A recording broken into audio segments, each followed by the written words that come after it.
Exodus chapter 31. Bezalel and Oholiab.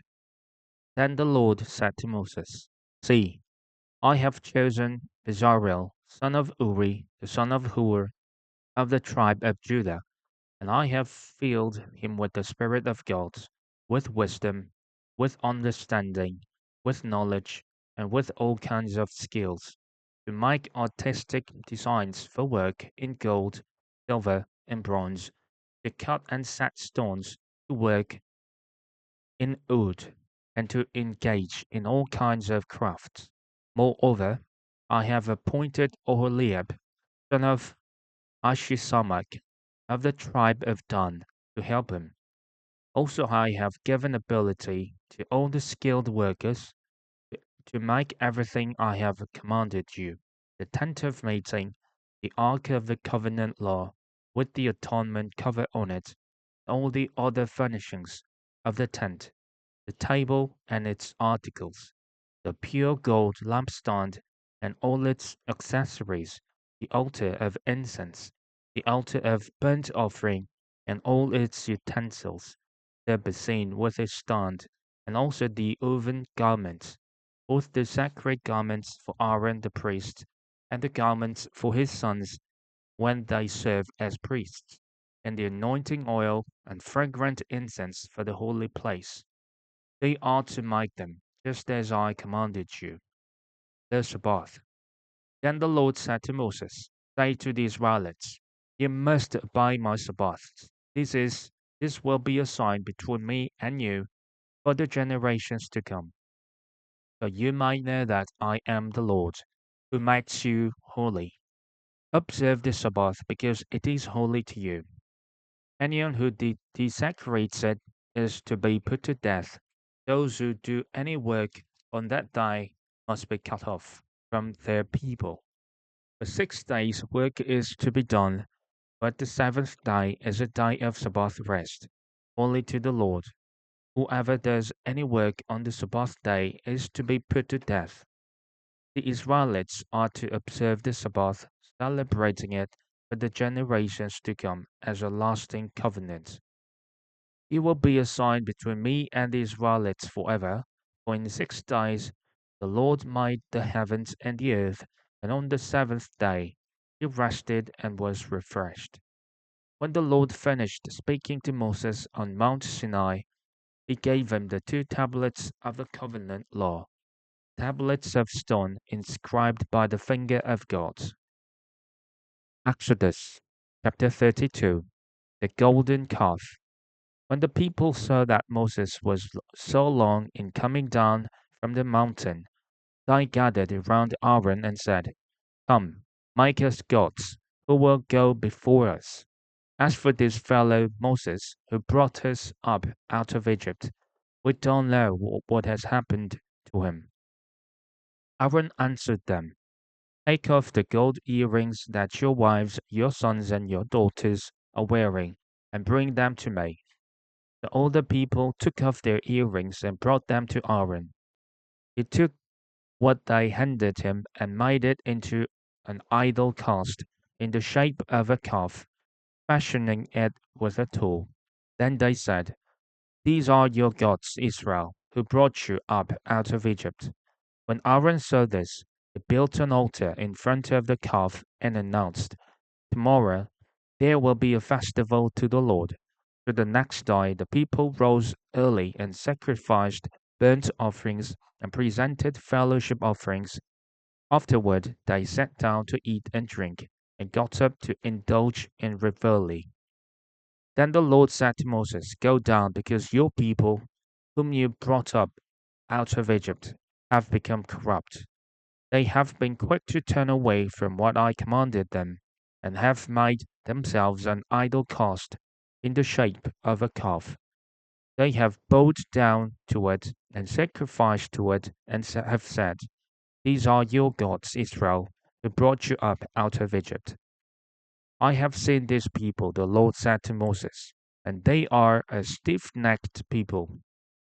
Now leave me alone so that my anger may burn against them, that I might destroy them.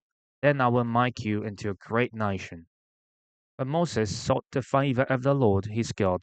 Lord, he said, why should your anger burn against your people, whom you brought out of Egypt with great power and a mighty hand? Why should the Egyptians say it was with evil intent that he brought them out, to kill them in the mountains and to wipe them off the face of the earth? Turn from your fierce anger, relent, and do not bring disaster on your people. Remember your servants Abraham, Isaac, and Israel, to whom you swore by your own self. I will make your descendants as numerous as the stars in the sky, and I will give your descendants all this land I promised them, and it will be their inheritance forever. Then the Lord relented and did not bring on his people the disaster he had threatened. Moses turned and went down the mountain with the two tablets of the covenant law in his hands. They were inscribed on both sides, front and back. The tablets were the work of God. The writing was the writing of God, engraved on the tablets. When Joshua heard the noise of the people shouting, he said to Moses, there is the sound of war in the camp. Moses replied, it is not the sound of victory, it is not the sound of defeat. It is the sound of singing that I hear. When Moses approached the camp and saw the calf and the dancing, his anger burned and he threw the tablets out of his hands, breaking them to pieces at the foot of the mountain. And he took the calf the people had made and burned it in the fire. Then he ground it to powder, scattered it on the water, and made the Israelites drink it. He said to Aaron, what did these people do to you that you led them into such great sin? Do not be angry, my lord. Aaron answered, you know how prone these people are to evil.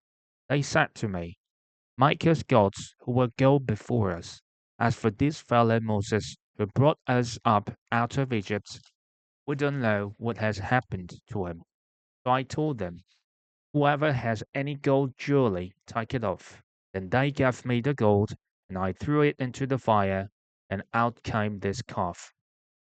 Moses saw that the people were running wild, and that Aaron had let them get out of control, and so become a laughing stock to their enemies. So he stood at the entrance to the camp and said, whoever is for the Lord, come to me. And all the Levites rallied to him. Then he said to them, this is what the Lord, the God of Israel, says. Each man strap a sword to his side, go back and forth through the camp from one end to the other, each killing his brother and friend and neighbor. The Levites did as Moses commanded, and that day about 3,000 of the people died. Then Moses said, you have been set apart to the Lord today, for you were against your own sons and brothers, and he has blessed you this day. The next day Moses said to the people, you have committed a great sin, but now I will go up to the Lord. Perhaps I can make atonement for your sin. So Moses went back to the Lord and said, oh, what a great sin these people have committed. They have made themselves gods of gold. But now please forgive their sin. But if not, then blot me out of the book you have written. The Lord replied to Moses, whoever has sinned against me, I will blot out of my book. Now go, lead the people to the place I spoke of, and my angel will go before you. However, when the time comes for me to punish, I will punish them for their sin. And the Lord struck the people with a plague because of what they did with the calf Aaron had made. Exodus chapter 33. Then the Lord said to Moses, leave this place, you and the people you brought up out of Egypt, and go up to the land I promised on oath to Abraham, Isaac, and Jacob, saying, I will give it to your descendants. I will send an angel before you and drive out the Canaanites, Amorites, Hittites, Perizzites, Hivites, and Jebusites. Go up to the land flowing with milk and honey, but I will not go with you, because you are a stiff-necked people, and I might destroy you on the way." When the people heard these distressing words, they began to mourn, and no one put on any ornaments, for the Lord had said to Moses, "Tell the Israelites, you are a stiff-necked people. If I were to go with you even for a moment, I might destroy you. Now take off your ornaments, and I will decide what to do with you." So the Israelites stripped off their ornaments at Mount Horeb, the tent of meeting. Now Moses used to take a tent and pitch it outside the camp some distance away, calling it the tent of meeting. Anyone inquiring of the Lord would go to the tent of meeting outside the camp, and whenever Moses went out to the tent, all the people rose and stood at the entrances to their tents, watching Moses until he entered the tent. As Moses went into the tent, the pillar of cloud would come down and stay at the entrance while the Lord spoke with Moses. Whenever the people saw the pillar of cloud standing at the entrance to the tent, they all stood and worshipped, each at the entrance to their tent. The Lord would speak to Moses face to face, as one speaks to a friend. Then Moses would return to the camp, but his young aide, Joshua, son of Nun, did not leave the tent. Moses and the glory of the Lord. And Moses said to the Lord, "You have been telling me, lead these people, but you have not let me know whom you will send with me. You have said, I know you by name, and you have found favor with me. If you are pleased with me, teach me your ways, so I may know you and continue to find favor with you. Remember that this nation is your people." The Lord replied, "My presence will go with you, and I will give you rest." And Moses said to him, "If your presence does not go with us, do not send us up from here. How will anyone know that you are pleased with me and with your people unless you go with us? What else will distinguish me and your people from all the other people on the face of the earth?" And the Lord said to Moses, "I will do the very thing you have asked, because I am pleased with you, and I know you by name." Then Moses said, "Now show me your glory." And the Lord said, "I will cause all my goodness to pass in front of you, and I will proclaim my name, the Lord, in your presence. I will have mercy on whom I will have mercy, and I will have compassion on whom I will have compassion." But he said, "You cannot see my face, for no one may see me and live." Then the Lord said, "There is a place near me where you might stand on a rock.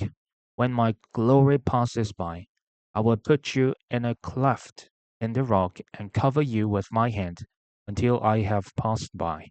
Then I will remove my hand, and you will see my back, but my face must not be seen."